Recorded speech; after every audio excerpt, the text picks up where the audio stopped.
everything in existence is our teacher. The more we give, the more our wisdom grows. The more we serve, the deeper our compassion becomes. So we're at Harvard Divinity School, we're in Swartz Hall, and we're here today for an intercultural colloquium on spiritual care. We're focusing on spiritual care for culturally Chinese populations. It is an honor to join you today at this meaningful colloquium to discuss compassion, altruism, and spiritual healing.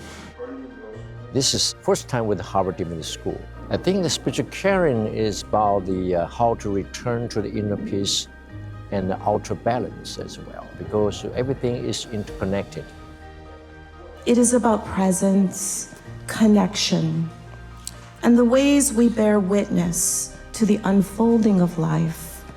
Spiritual care encompasses a discipline of embodied practice, intentional presence, collaborative meaning-making, and engaged attunement.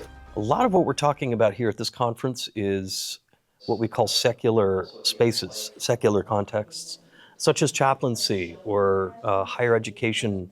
It's first and foremost finding out what is the most meaningful thing to a person, regardless of whether they have a spiritual tradition or not. I'm an ordained Christian minister serving as a hospital chaplain for almost 9 years in New York City. When I serve as a multi-faith chaplain, I always join them as just being a human being.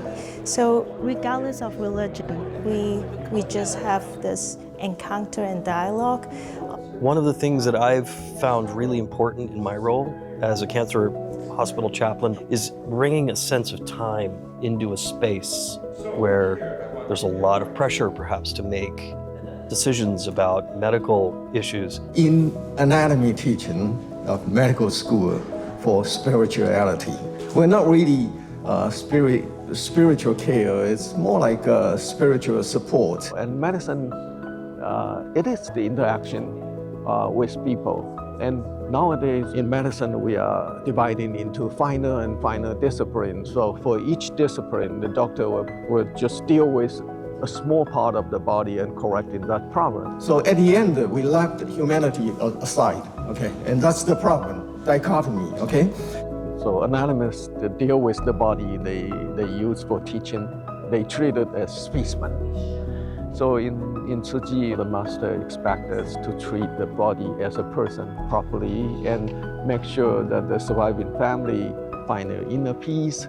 And in this process, our students appreciate more, and the student accompany the surviving family to sort of walk through the last stretch layer of their loved one's life.